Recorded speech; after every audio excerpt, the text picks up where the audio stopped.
should come as no surprise to hear that in terms of the Sonic the Hedgehog franchise, Sega is a very indecisive company. Which world do the games take place in? Is classic Sonic the past or a different dimension? Those are just two of the many things they've flip-flopped on over the years. Retcons and spur-of-the-moment changes are so prominent in Sonic that it trickles down to the characters themselves. Lord knows I've covered Amy Rose plenty of times, but who's another character that's been on the receiving end of some shakeups through their history? Hey everyone, Skull902 here, and today I'm going to take a look at how Sega has tried to change Rouge the Bat, but also haven't fully committed to the bit. The story, I believe, can be broken down into 3 parts. Let's begin.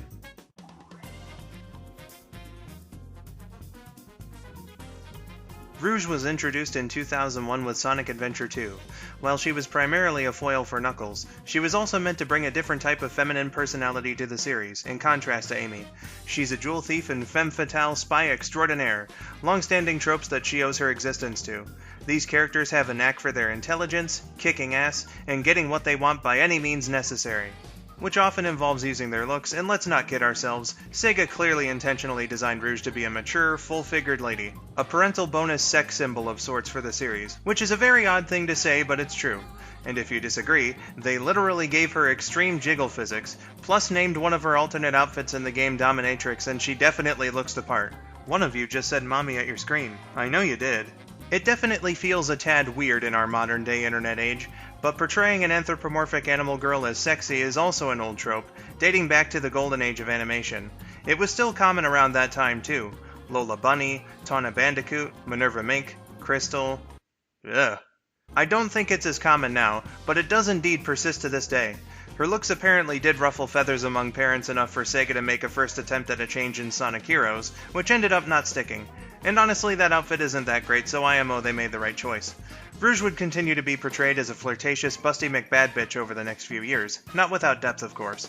In Sonic X they exaggerated her outfit sometimes to such an extreme degree that I can't actually blame 4Kids for editing it. And in Sonic 06 her breasts are so apparent that the animators deliberately made Shadow stare right at them in a good bit of the scenes they share. Whether it was her in-game model, promotional renders, or official artwork, Sega did not shy away from those bad zongas, and that would remain until 2010 when the series made a tonal shift.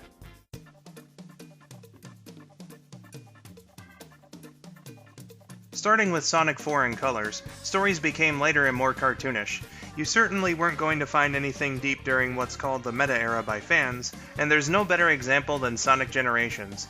While as a game, it's easily one of the best Sonic has ever produced, but its story is a beginning and an end with zero middle to speak of. You're really just saving the cast one by one as Tails and his classic counterpart repeat themselves about the situation.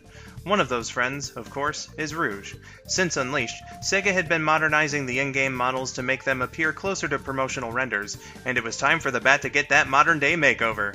A quick look at her appearance will show that the cleavage isn't as apparent as it once was. Seems Sega heard all those jokes about Batmelons and decided they needed to tweak her a little bit. And honestly, I've got no problem with the way they did it here. If the Sonic series was gonna lighten things up, now was the time to make such a change, and they did it without any blunders. They did tone her language down a bit too, but I'll also say that it isn't to a character-damaging degree or anything. She continues to speak in the same tones and carries the same attitude. She just says overtly romantic things less often.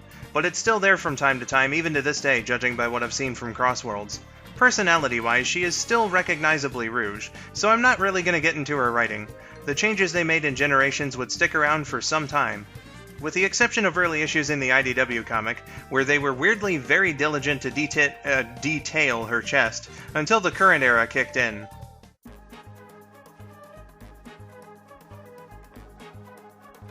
Sonic Prime was released to Netflix in late 2022 and, as pre-release details were being shown, a promotional picture of Rouge caught people's eye. She is significantly more covered up and her chesticles significantly downsized.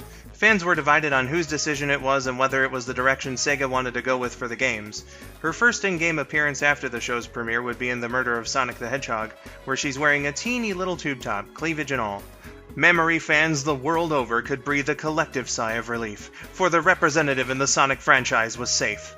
Or was she?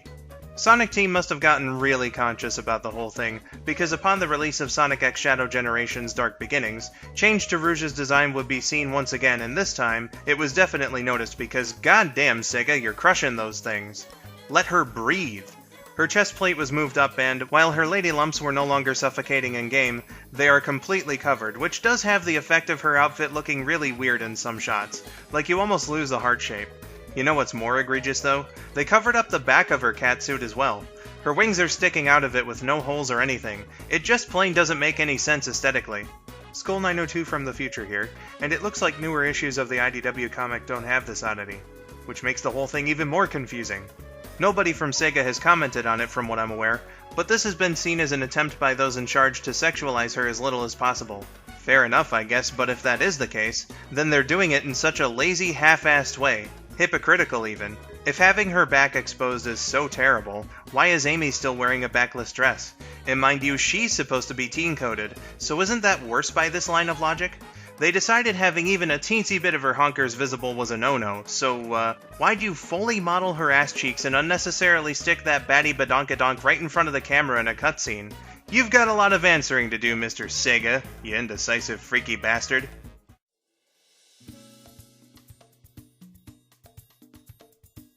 And that's where we are today. It's such a weird thing, isn't it? Putting all that effort into making Rouge appear more advertiser-friendly, but then clearly sexualizing her anyway? Make up your mind, bruh!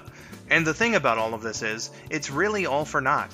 People, fans and non-fans alike, have had the perception of Rouge as the risque character since she first debuted 24 years ago. Nothing Sega can or will do is gonna change that perception after so much time, so why fight it?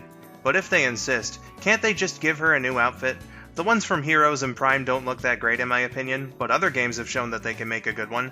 Hell, why not the ninja suit from Sonic X? It accomplishes a few things. It covers her up more than her main look, it's stealthy, which is perfect for a spy, and it's also fucking cool.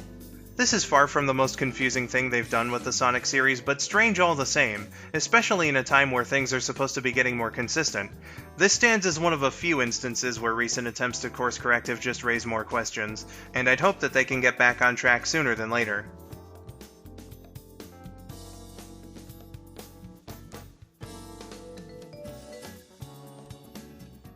Thanks for watching. Be sure to comment, like, or dislike the video if you feel so inclined, subscribe and click the notification bell if you'd like to see more. For similar content, a playlist is right here. I have been Skull902, thank you for watching and have yourselves a wonderful day. And I'll say it again, it's supposed to be a solid chest plate. They really did miss which part of the equation was supposed to be hard, am I right? And if you disagree, they literally gave her extreme jiggle physics. Lola Bunny, Tawna Bandicoot, Minerva Mink, Crystal. Ugh. I don't think it's as common now.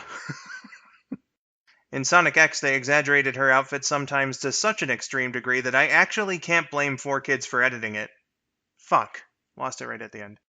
And in Sonic 06, her breasts are so apparent that the animators deliberately made Shadow stare right at them in a good bit of the scenes they share. I don't think I said that very well.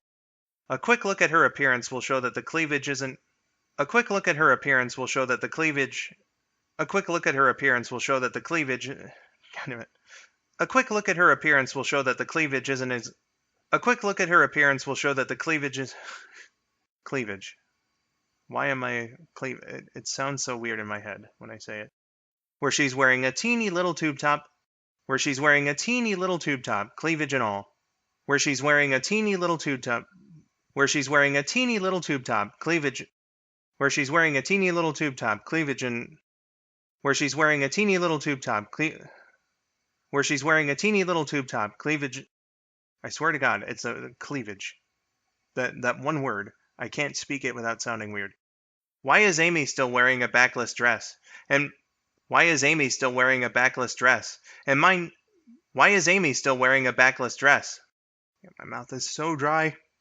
It's stealthy, which is perfect for a spy. And, it's also fucking cool. It's also fucking cool. This is...